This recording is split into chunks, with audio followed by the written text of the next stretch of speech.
Bora lá, galera. Vamos falar agora uma coisa que tá muito em pauta, né? Ainda mais para esse novo Código Civil de 2024. Herdeiros. O que são? Existem vários tipos de patrimônio. Existe o patrimônio histórico, o patrimônio que é a coisa, né, o estrutural, a matéria, sei lá, um prédio, uma casa, vias. Vias não, porque é pública, né, é do governo. Tem a via federal, que é do governo federal, a via estadual e a via municipal, enfim, que é do próprio estado ou do município, enfim. Isso é tudo do governo federal, do governo estadual e municipal. Ponto. As vias públicas, que são só as ruas, as avenidas, as federais, enfim. Nós estamos falando aqui de patrimônio. O que é um patrimônio? Um livro é um patrimônio. Um livro, um patrimônio. O que é um patrimônio? Tudo aquilo que você produz é um patrimônio intelectual, ou seja, pertence a quem fez. Exemplo, eu fui à escola, eu aprendi matéria X, sei lá, matemática. Fui eu que inventei? Não. Mas alguém inventou e nós utilizamos o patrimônio de quem inventou. E quem inventou foram os brasileiros? Não, quem inventou veio lá de fora, ou seja, veio de fora, chegou ao Brasil e foi difundido. E isso é um patrimônio intelectual. Exemplo, o que um brasileiro inventou? O avião, Santos Dumont. O brasileiro inventou lá o avião. Santos Dumont inventou também o relógio, que é o relógio de pulso, aquele clock, né? Quem inventou o celular? Os americanos com a tecnologia americana. E aí o Wi-Fi, os americanos que inventaram. E aí a gente reutiliza, por isso a gente paga, ou o governo federal cede uma verba para poder estar atribuindo à sociedade. Ponto. Um patrimônio intelectual. Será? Se eu fizer uma carta, eu que fiz o patrimônio, é meu. Se, exemplo, meu avô era escritor, ele escreveu um livro, obviamente vai ter que ser revistado, porque naquela época existia faz muitos anos, enfim, é um patrimônio intelectual, pertence a quem? Aos seus herdeiros, ou seja, filhos, netos e assim vai, ok? A gente chama de herdeiros, né? Ou sei lá, se de repente a pessoa fez um testamento, coloca lá quem é herdeiro e quem não é. Isso é bom. Então existe patrimônio de coisas, que seriam bens materiais, e os bens intelectuais, que é aquilo que você produz. Um livro, uma carta, um TCC, é patrimônio seu que é cedido para alguém. Aí entra todo um direito autoral, enfim. Por isso que hoje em dia a gente não pode colocar uma música, sei lá, mais de 1 minuto. Se a música tem 3 minutos, a gente tem, pela lei brasileira, a gente pode, sei lá, colocar um pouco menos que a metade, sei lá, 30 segundos de uma música que tem 1 minuto e meio, porque é direitos autorais. Um livro, a mesma coisa, a gente pode xerocar um livro inteiro? Não, não pode. Você pode xerocar até 20% do livro. Por quê? São direitos autorais do autor, de quem escreveu, aí você tem que pagar a verba e tudo mais. Por isso que às vezes a gente coloca aí uma música no YouTube, ou no Facebook, eles cortam a música, porque você pode usar até 20 segundos, porque a música tem 1 minuto e 20, aí vem toda uma questão verbal que é direitos autorais. Por isso que a pirataria também, não, a pirataria, por que a gente paga barato na pirataria? Porque a gente não paga o imposto nem os direitos autorais de quem produziu aquela obra, que a gente chama arte, enfim, ok? Então a gente tem os bens intelectuais. O que a gente usa? Por que naquela época, exemplo, da Grécia, só os mais ricos tinham estudos e os herdeiros, aqueles que produziram aquela coisa? Sei lá, um exemplo. Eu sou professora, se um dia eu tiver um filho e produzir alguma coisa, meu filho, obviamente, vai ter a mesma educação que eu, porque ele é um herdeiro. Eu não preciso ser rica, basta eu ter lá um conhecimento na área. Isso é, vamos dizer, uma tradição de família, sei lá, o pai é advogado, o filho vai ser advogado. Obviamente que não é uma obrigação, não é obrigatório. Existe toda a vontade própria da pessoa, que a gente diz no Código Civil, que é direito à personalidade, que a pessoa é livre ao nascer, e só a pessoa vai escolher. Mas, às vezes, aquele lado mais, vou fazer o que o meu pai quer que eu faça, para depois eu fazer o que eu quero. Tem a vontade sua e a vontade da família. Obviamente que você tem que manifestar a sua própria vontade. Aí, se você vai querer fazer a vontade da sua família ou a sua vontade primeiro, ou querer só fazer a sua vontade, a vontade da sua família, você é livre para escolher. A gente chama de liberdade de escolha, liberdade de opinião, enfim, aí entra uma coisa mais Constituição e Código Civil, ok? Então a gente tem essa parte. Naquela época, hoje em dia a gente tem a escola do Estado e a escola particular. O que a escola do Estado, para mim, é que eu só estudei uma vez na minha vida, a sexta série, lá no Colégio de Dimensão em Santa Amaro, nem tem mais.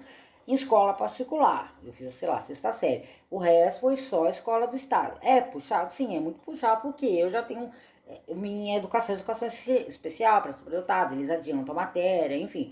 Agora, existe o nível populacional, que tem um QI, sei lá, eu acho que é QI 70, 80, e acima disso é um QI mais elevado, ou seja, é incomum, é mais... as pessoas que, sei lá, são os cientistas, têm um QI mais alto, mas o que quer dizer o QI? Consciente de inteligência, tem mais inteligência. Ah, mas a maioria, assim, não, gente, não é a maioria da população tem a média populacional, a média maior, cientistas que tem mais, enfim, gente, isso aí é uma coisa a gente pode chamar de genética, de exercício, enfim. Por isso a gente tem a educação comum e a educação dos superdotados. Como tem outros tipos de educações também, que aí já é outra coisa. Ok? Então a gente tem essa parte. Que naquela época e hoje, porque a escola do Estado é fácil? Não, gente. A escola do Estado não é fácil. Eu vou ser bem sincera. A escola particular, eu, apesar de ter estudado pouco, pelo que eu vi, a matéria não é tão adiantada assim, entendeu? Eles facilitam porque a escola particular, você está pagando, você tem, vamos dizer assim, o que é particular, você tem mais atenção. Então tem menos alunos, sei lá, numa escola do estado tem 40 alunos abaixo. A particular, sei lá, tem 15 alunos, 20 alunos, então você é um professor dando mais atenção para a pessoa, né? Já do estado é um professor para 40 alunos, a pessoa vai lá, escreve X e ponto. Existe, na faculdade você aprende muito sobre quem? Sobre Paulo Freire, né? E a minha didática não é tanto de Paulo Freire, né? Mas existe, porque Paulo Freire fazia as pessoas criticarem muito o governo, todos nós sabemos, né? No meu caso, eu ensino a matéria e a pessoa vai lá e utiliza seu raciocínio, não criticar o governo. O Paulo Freire colocava muito governo no seu nas suas aulas, muita política, né?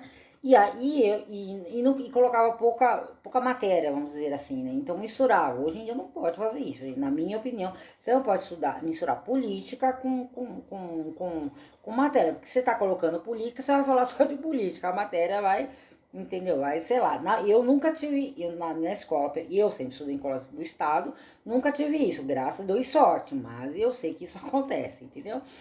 Outra coisa que eu tenho que falar também, gente, matérias são 4 por, por dia, por tarde ou por não, depende do período que você estudar, de manhã, tarde ou noite. Então, você tem matéria, sei lá, matemática, ensino médio, tá? E de fundamental, colegial e médio. Então, você tem uma aula, cada aula 40 minutos de português, matemática, história e, sei lá, inglês. Inglês não é obrigatório, porque não é a nossa língua mãe. A nossa língua mãe é o português. Nós sabemos que veio do latim, né? Então, são 4 aulas, o que é diferente da faculdade, que é eliminação por módulo, ok? Então, você vai eliminando uma matéria, acabou, entendeu? Outra matéria, acabou. E aí, esse módulo conta as horas. Você pode, sei lá, tanto que no histórico vem lá, ensino regular, hoje a gente tem um MEC, né, que fala qual é o tempo mínimo que você tem que ter aula, sei lá, 1000 horas no ensino regular, 400 horas no supletivo, que é o supletivo? É para jovens e adultos que tiveram então, não é que estão atrasados, tiveram outras atividades, trabalharam, experiência, isso é bom também. Então, e aí é um ensino mais acelerado, não é igual para uma criança, né, gente? Porque a gente tem que admitir que uma criança demora mais a aprender do que uma pessoa adulta.